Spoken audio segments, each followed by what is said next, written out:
Okay, so yesterday we started multiplying fractions and mixed numbers. We spent a lot of time yesterday talking about multiplying fractions and then working through how to simplify them. But we sort of ran out of time when we got to mixed numbers. So we're going to pick up there today. So most of today is going to be spent on mixed numbers. Okay. So the first one I want to do is number 9 from your homework last night, which looked like 5/11 times 2. When we're multiplying fractions, remember, whether they're mixed numbers or not, they have to be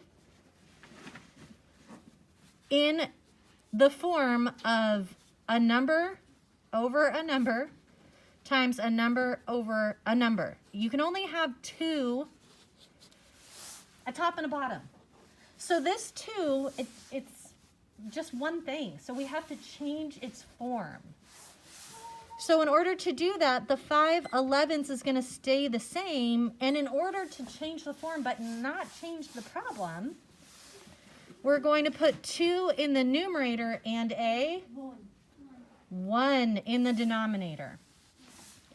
So when we multiply, only the top number is multiplied by 2. So 5 times 2 gives us 10. And 11 times 1 gives us 11. And that cannot be simplified or reduced. Instead of doing all that, couldn't you have just done 2 times 5 at the top? As long as you know you're only doing it to the top number. Okay? That's where me and Max got mixed up. Yeah. So that's why sometimes it's helpful to actually do all that, right? Because then you remember in your head, okay, that's a top. Okay.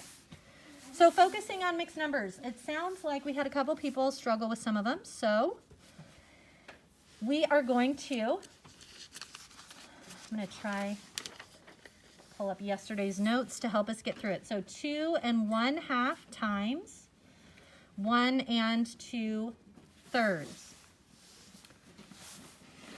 So yesterday we wrote in our notes, we need to what? Need to turn it into an improper fraction. Make any mixed numbers improper. By doing what? By multiplying the denominator by the whole number and then adding the numerator to that number. Good. And we use some like shorthand words, right? So we multiply the deno, the bottom number, by the whole, which is our whole number, right? Our big number.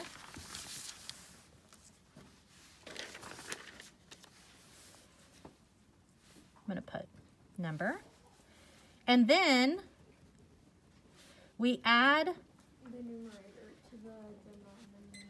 the num, No, the numerator to the right? And what about the denominator? What happens to the denominator? The denominator stays at the bottom. It stays the Same. same. It never changes. It does not change. Okay, so these were in our notes yesterday. I'm just rewriting them so that they're nice and fresh next to our problem. You should already have them. If it helps you to write them twice, you should write them twice, okay?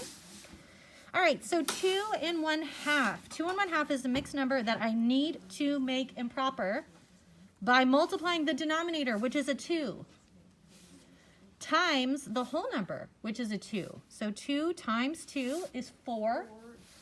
Then I need to add the numerator. So plus 1. So 4 plus 1 gives me. And the denominator stays the same. So 2 1/2 turns into 5/2 times. And then I'm going to multiply 3 times 1 is 3. Plus 2 is. And then, because yesterday we learned how to reduce first, I'm going to check. Can 5 go into 2 or 3? No. And there's another 5. So womp womp. We can't make this one smaller. So 5 times 5 is 25. And 2 times 3, right, because we just multiply across, is 6. Is 25/6 a good answer? It is not. 6 can go into 25 how many times? 4. So 4 is my big number. When I do 6 times 4, I get 24. So how many is left over? What is my remainder? 1. And the remainder goes on top, and the denominator stays the same. Okay? Right? Remember yesterday we actually did the long division. We put 25 inside, 6 on the outside. 4 goes on top, 24, 1. And then these numbers that are all hanging out of the box become part of our answer. The 4 is our whole number. The remainder is our top number. The 6 is our bottom number. And you only do one. So like you don't get rid of the remainder. Right, the remainder has a purpose. So you just stop and you use it for your fraction. Okay, let's do another one.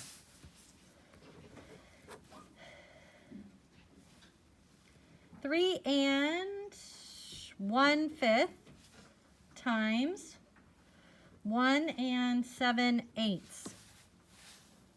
3 and 1/5 times 1 and 7/8.